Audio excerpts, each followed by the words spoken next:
Campina Grande, segunda-feira, 7 de outubro.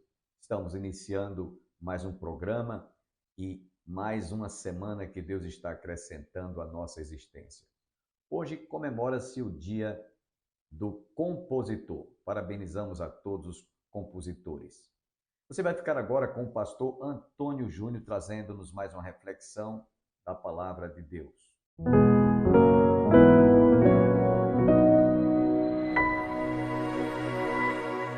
O nosso tema de hoje, dentro dessa nossa nova identidade em Cristo, é o propósito e chamada. Propósito e chamada. E aí eu vou usar dois textos para que a gente possa discorrer sobre esse tema, propósito e chamada. O primeiro texto base é Jeremias, capítulo 29, versículo de número 11. Jeremias, capítulo 29, versículo de número 11.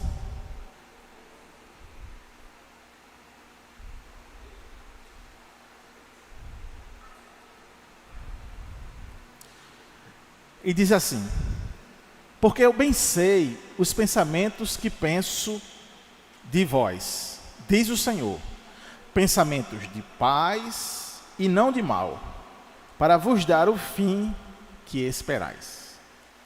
O segundo texto está lá em Efésios, capítulo número 2, versículo número 10. Efésios, capítulo número 2, versículo número 10. Que diz: porque somos feitura sua, criados em Cristo Jesus, para as boas obras, as quais Deus preparou para que andássemos nelas. E aí nós precisamos entender, pensar junto comigo, refletir junto comigo a seguinte coisa.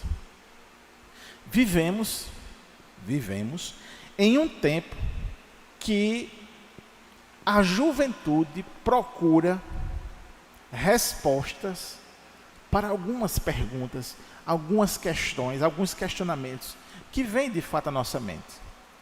Por exemplo, qual é o propósito da nossa vida? Para que eu fui chamado? E muitos jovens hoje, eles estão, por vezes, se questionando qual é o seu papel e como desenvolver esse papel. E por que essas questões elas vêm? Porque de fato é o que define, que define a nossa vida, o que a gente vive. E quem é cabeça pensante, ou seja, todo ser humano vai pensar sobre isso. Agora, quando nós estamos enxertados na videira, que é a igreja, que é Cristo e a igreja, quando estamos fazendo parte do seu corpo, essas questões elas se tornam ainda mais urgentes. Por quê? Porque nós estamos o tempo todo nesse contrabalanço com o mundo. O mundo, a sociedade tem apresentado um comportamento que destoa totalmente do comportamento proposto àqueles que têm da identidade de Cristo. Essa é uma realidade, esse é um fato. E aquilo que o mundo propõe, ele tenta o tempo todo nos captar ou nos cooptar, porque a nossa carne, a nossa mente, ela se inclina para aquilo que o mundo oferece. O tempo todo. E aí nós estamos nessa batalha dia após dia, nesse conflito, nessas aflições dia após dia. E aí nós temos também essa pressão social, essa pressão cultural. E cada um de nós jovens enfrentamos isso e temos que tomar sempre as decisões sobre toda essa perspectiva. E aí nós precisamos tomar a decisão sobre a carreira proposta, o relacionamento e a identidade com Cristo. E para onde nós vamos correr? Para onde eu vou então aonde eu vou encontrar alguém que me acuda? alguém que me oriente, alguém que me dê um norte, alguém que fale de forma profunda ao ponto de que eu possa estabelecer a quebra definitiva com o mundo e me jogar de fato, me colocar de fato, sem a menos ter uma perspectiva de futuro de que se eu me jogar para aquilo que a palavra de Deus propõe, eu terei então uma direção clara, um propósito e uma chamada. Não é segredo para ninguém, que os papéis estão confusos. E por causa do pecado, que superestima essa confusão de papel, os papéis que cada um deve exercer na vida, muitos jovens estão sofrendo com a falta de identidade e estão então se colocando em papéis fracos, manipulados e suicidas. Ainda aqueles que sem noção dos limites se lançam em jornadas viciantes, luxúria, sexualidade pecaminosa e exposição ao ridículo. Nessa mensagem, eu quero refletir e explorar com vocês esses dois textos e outros textos ainda que vai aparecer aqui, no que Deus então nos mostra como devemos desempenhar esse plano para as nossas vidas, esse plano de Deus para as nossas vidas, em que nós encontraremos paz, encontraremos esperança, encontraremos o Criador, encontraremos a nossa vida, encontraremos então o entendimento sobre todos os conceitos que nós jovens então podemos alinhar com o propósito de viver para o Senhor uma vida significativa e plena. Então vamos junto comigo aqui ver algumas verdades e ver como podemos aplicar isso em nossas vidas. A primeira então que eu destaco, a primeira que eu penso aqui, está lá no texto de Jeremias 29:11, que Deus tem um propósito específico para cada jovem. Deus tem um propósito específico para a sua vida. Nesse texto de Jeremias, Deus, ele está falando para o povo de Israel enquanto eles estavam no exílio babilônico. Exílio babilônico é um lugar de sofrimento, é um lugar de confusão, é um lugar de desespero. O exílio babilônico era um lugar de tristeza, era um lugar cujas esperanças tinham se desmanchado, era um lugar onde havia muito sofrimento, e é neste lugar, nesse contexto, nessa realidade mental, que Deus chega para eles e diz que tem paz, que tem propósito, que tem esperança, que tem algo bom para eles. Não é confuso? É confuso. E muitos se perguntavam se Deus ainda estava com eles. E então Deus faz essa famosa declaração registrada em Jeremias 29:11, onde ele afirma ter planos de paz, de esperança para o futuro do seu povo. E esse versículo então ele nos ensina que Deus sempre tem um plano, mesmo quando estamos enfrentando dificuldades e incertezas. Ou seja, a ideia é, independentemente do que passa na sua mente, do que você está sofrendo agora, do que você está pensando agora, independentemente disso, Deus já estabeleceu um plano para você. E o plano que Deus estabeleceu para você é um plano que tem paz, é um plano que tem clareza, é um plano que tem certeza, é um plano que tem esperança. Totalmente contrário daquilo que está passando pela sua mente. Matthew Henry, quando ele comenta esse versículo, ele diz que Deus está revelando planos misericordiosos e bondosos para o seu povo. Mesmo em tempos de sofrimento, mesmo em tempo de julgamento, ele explica que apesar da dificuldade ou da difícil situação dos israelitas no exílio, Deus ainda tinha planos de paz, de prosperidade para aquele povo. E ele interpreta o versículo como uma promessa de restauração e encorajamento, mostrando que Deus mantém a sua aliança e cuida do seu povo, mesmo em tempos de adversidade. E isso, preste atenção, que magnífico, que coisa tremenda. Mesmo em meio ao sofrimento, à dificuldade, à murmuração, à reclamação, mas Deus, ele continua perfeitamente fiel àquilo que ele declarou na sua palavra.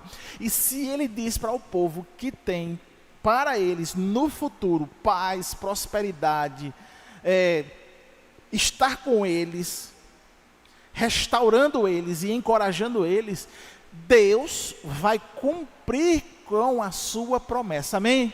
Mesmo que você até mesmo não creia, ele vai cumprir a sua promessa, porque ele vela pela sua palavra e não pela sua condição mental,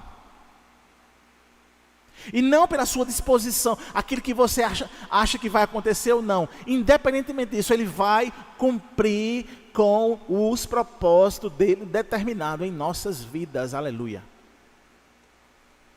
Entretanto, contudo, visto que, se ele está dizendo, é porque ele já está ordenando, dissipe todo pensamento contrário, dissipe todo pensamento incrédulo, e passe a crer nessa realidade e nessa verdade. Então, o versículo aponta uma garantia de que, mesmo quando os caminhos de Deus parecem duros e difíceis de entender, seus planos são sempre bons para os seus filhos. A promessa é um fim que esperais. E essa promessa de um fim que esperais, ela é vista como um convite, presta atenção, um convite à paciência, à confiança na providência divina, mesmo quando a situação presente parece incerta ou desafiadora. Portanto, o que devemos fazer? Devemos manter a confiança em Deus em tempos difíceis. Assim como Israel estava em um lugar de desespero, de incerteza, talvez muitos de vocês hoje estão passando por este caminho da incerteza, estão trilhando por essa trilha da desconfiança, e estão se questionando se vale mesmo a pena seguir a Deus em detrimento ao que o mundo oferece. Jeremias 29:11, ele nos lembra que mesmo nas situações mais difíceis, Deus continua no controle de absolutamente tudo. Ele tem planos para a sua vida. E esses planos são bons. Eles envolvem paz com Deus, esperança e um futuro brilhante. Portanto, precisamos abandonar toda a ansiedade pelo futuro. Portanto, precisamos abandonar toda a ansiedade pelo futuro. Muitos jovens ficam ansiosos em relação ao futuro, com medo de tomar decisões erradas ou de falhar. Mas Deus nos diz para confiarmos nele. Não precisamos saber todos os detalhes do seu plano. Precisamos apenas confiar que Ele já o conhece, já o determinou, e são planos bons para cada um de vocês, para cada um de nós. O nosso papel é viver em obediência a Ele hoje, confiando que Ele está guiando os nossos passos. Segundo lugar, nós somos criados para as boas obras. E é essa realidade que Paulo traz quando ele escreve a carta aos Efésios, no capítulo 2, versículo número 10, onde ele diz que nós fomos especificamente criados para andar em suas boas obras. E Paulo ele vai lembrar essa característica de que nós somos feituras de Deus, criados em Cristo Jesus, para realizar boas obras que Deus já preparou de antemão. E o que é que significa, olha que interessante, o que é que significa feitura de Deus? Aí a palavra feitura, no grego, no original grego, transliterado para o português é poema, que pode ser traduzido como obra-prima, que tem lá uma raiz mesmo no poema, em uma produção artística, em uma produção bela, em uma criação artística admirável. Você está entendendo que quando nós nos convertemos, quando nós entregamos a nossa vida a Cristo, Paulo está dizendo que nós passamos a ser feituras de Deus, ou seja, você passa a ser considerado uma obra-prima, um belo quadro artístico, uma bela arte. Amém? E então isso, irmãos, quer dizer e significa que você é uma obra de arte feita pelas mãos de Deus. E que isso quer dizer que você não foi um acidente, você não foi feito aleatoriamente, você foi feito com um propósito específico e detalhado, como um artista que desenha cuidadosamente cada linha de sua obra. Você já viu no YouTube, ou no Instagram, ou em qualquer outra plataforma que você pode ver vídeos, você já viu o vídeo de um artista plástico pintando um quadro? Eu vi essa semana. Foi uma coisa fantástica. Ele pegava espátulas e tintas, óleo, e um quadro grande, branco, então ele passava aquela tinta aleatoriamente, e eu digo, meu Deus, o que é que vai sair daí? E ele ia lá e traçava e olhava para um canto, olhava para o outro, e ia traçando, de repente aparecia um rosto de uma mulher, de repente ela estava sentada em um belo jardim, e aquilo saía sendo criado, de onde estava tudo bagunçado, tudo feio, de repente sai algo que enche os nossos olhos. Deus fez assim conosco. Estávamos todos embaçados. Estava todo desfigurado, alienados. E Deus em Cristo Jesus nos fez feituras dele. Nos pintou um quadro admirável. Portanto, irmãos, esse quadro bem pintado, ele tem então alguns propósitos. E um desses propósitos é fazer as boas obras. E a gente precisa então descobrir que boas obras são essas. Porque descobrir quais são as boas obras nos encoraja a buscar essas obras que Deus preparou para nós. Cada jovem tem dons, talentos, habilidades únicas. A pergunta que você deve se fazer é: quais são as obras que Deus preparou para mim?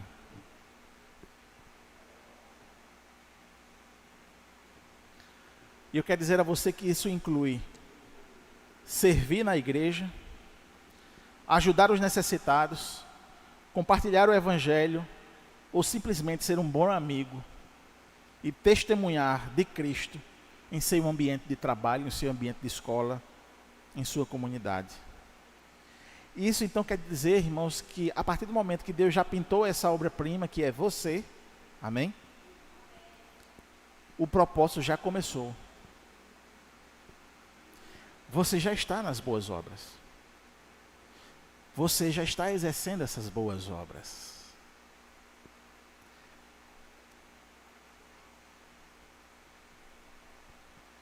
Às vezes nós caímos na velha armadilha de pensar que o propósito de Deus está longe, está no futuro. E após formarem uma família, ou conseguirem um emprego, Pensamos que estamos então chegando nesse propósito. No entanto, irmãos, as boas obras de Deus não estão relacionadas a um futuro distante. Elas estão aqui, agora. O propósito de Deus para a sua vida começa aonde você está. Seja então fiel nas pequenas coisas e Deus revelará sempre o seu caminho a ser trilhado. E aí, em terceiro lugar, nós vamos entender que dentro desse propósito do chamado, a chamada divina, ela é ligada à obediência. Quando Paulo escreve em Romanos capítulo 12, verso 1 e 2, ele chama a igreja para viver o propósito de Deus.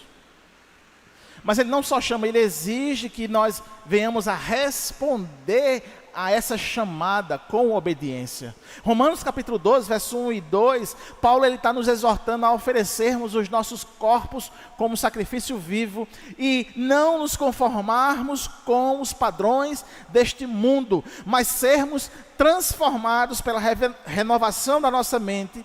E esse texto ele é crucial para nós, os jovens, que enfrentamos a pressão a se adequar às expectativas sociais.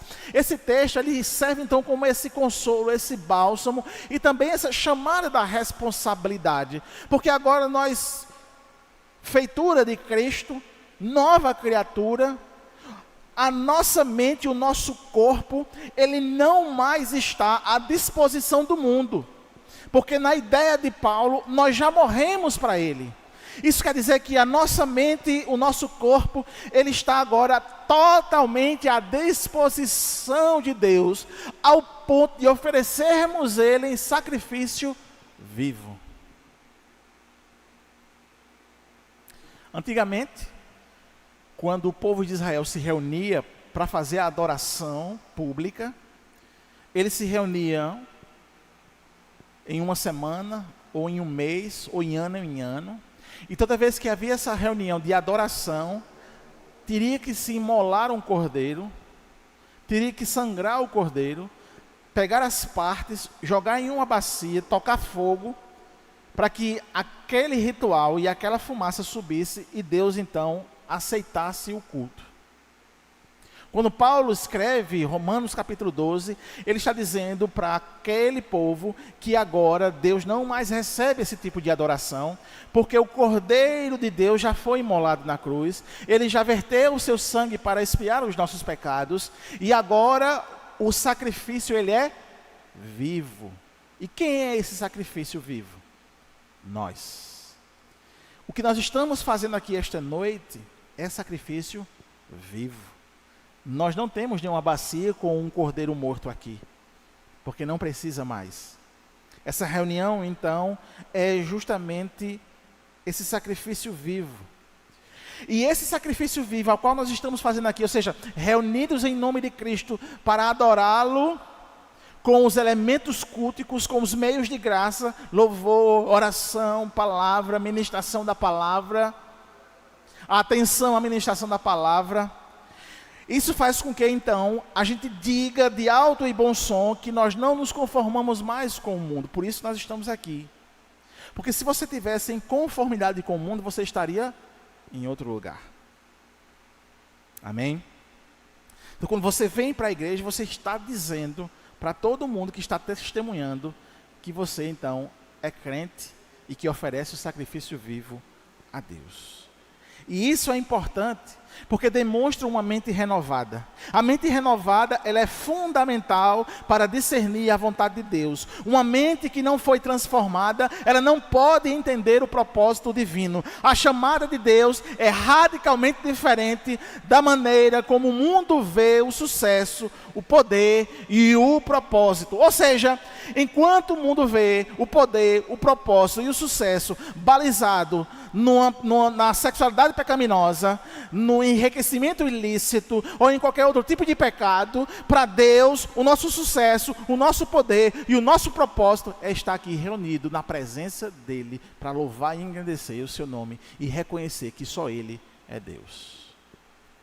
E isso é fundamental como uma pessoa que tem identidade de Cristo.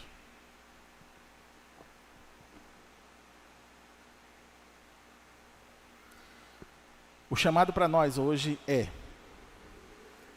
precisamos ter satisfação em Deus acima de tudo. Muitos jovens buscam satisfação em relacionamentos, em sucesso profissional, em seu status social. Mas a verdadeira satisfação, ela só pode ser encontrada em Deus. Quando vivemos para o propósito de Deus, experimentamos uma paz que excede qualquer compreensão humana. E Paulo escreveu isso aos Filipenses, capítulo 4, versículo de número 6. Confiar em Deus é confiar os nossos desejos a Ele. Já pensou sobre isso? Confiar em Deus é confiar os nossos desejos a Ele. É ter a confiança que o desejo do meu coração seja entregue ao Senhor. E isso faz toda a diferença na nossa vida e na hora de tomar a decisão. Quando eu reflito sobre, Deus, eu quero fazer isso, será que eu posso entregar esse desejo a Ti? Faz toda a diferença, não é? Toda a diferença. Deus não é contra os nossos desejos. Deus não é contra os nossos sonhos. Mas Ele quer que eles estejam alinhados com o seu propósito. Quando entregamos os nossos sonhos a Ele, podemos ter a certeza de que Ele nos guia para a realização dos nossos desejos, de maneira que glorifique a Ele e traga benefício para as nossas vidas. Não é simplesmente satisfação dos nossos desejos, é a satisfação dos nossos desejos em Deus. Faz toda a diferença para a nossa caminhada de identidade com Deus. E isso quer dizer então que a nossa jornada, a jornada do propósito, ela é contínua. Paulo escrevendo aos Filipenses capítulo 1, verso 6, ele diz que o propósito de Deus para as nossas vidas é de fato uma jornada contínua. Aquele que começou a boa obra há de aperfeiçoar em Cristo Jesus até o dia de Cristo Jesus. O propósito de Deus em nossas vidas é essa jornada contínua, e Ele está trabalhando nos dias de hoje e dia após dia, moldando-nos, nos capacitando para cumprir o seu chamado, ou seja, para cumprir essa sua identidade cristã. E aí eu caminho para finalizar, dizendo isso: não desista no meio da jornada. Eu sei que passa pela sua cabeça a desistência, eu sei que passa pela sua cabeça a vontade de jogar, de chutar o pau da barraca, de ir embora, de não querer mais saber de Deus. Mas o apelo nesta noite é para que você não desista no meio da jornada. Por mais que às vezes a caminhada seja difícil e o propósito de Deus pode não ser totalmente claro, no entanto, Deus prometeu que Ele continuará a boa obra que começou na vida de cada um de nós. Ele é que prometeu que continuará essa boa obra. Ele prometeu que sustentará essa boa obra. E isso significa que mesmo quando falhamos, ou mesmo quando enfrentamos obstáculos, Ele está trabalhando para nos moldar e nos guiar. Isso quer dizer, irmãos, que mesmo que eu pense em desistir, Ele jamais pensou isso. Jamais passou isso pela cabeça de Deus. Então, meus irmãos, tenha paciência no processo. Por mais que você queira ver os resultados imediatos, mas o propósito de Deus muitas vezes envolve um processo de crescimento e de amadurecimento. E é importante ter paciência, confiar que Deus está nos preparando para algo maior. E eu entendo o que passa muitas vezes na sua cabeça, porque eu já passei dessa fase. Eu já pensei assim. Eu já queria as coisas de imediato. Meu Deus, eu só tinha 14 anos, 15, 16, 20, 30. E eu já queria as coisas logo. Mas toda vez que eu regrido, que eu penso que eu volto atrás, e penso que como eu fui imaturo, como eu fui bobo, você está tendo a oportunidade nesta noite de ouvir: tenha calma, tenha paciência, espere o processo divino, o processo de Deus na sua vida. Você é feitura dele, amém? Você é uma obra de arte, amém? Você é filho de Deus, amém? Então coloque isso de fato nas mãos dele, confie nele. Exerça o seu propósito e a sua chamada diante dele, para ele, porque pertence de fato a ele. Então nosso apelo para hoje é que cada um de nós, e principalmente a juventude aqui reunida, você precisa entender o propósito e a chamada de Deus, e isso é fundamental para viver uma vida plena, com significado, poderosa, satisfeita em Deus. A promessa de Jeremias 29:11 nos lembra que Deus tem planos de paz, de esperança para o nosso futuro. Enquanto a mensagem de Efésios 2:10 nos mostra que nós fomos criados para as boas obras, que é satisfação maior do que andar nas obras de Deus. Ele preparou para nós, foi Ele que preparou. E a jornada de descobrir e viver esse propósito começa, meus irmãos, com obediência. Convido você para que amanhã estejamos juntos outra vez para a realização de mais um programa Opção para a Vida. Até amanhã.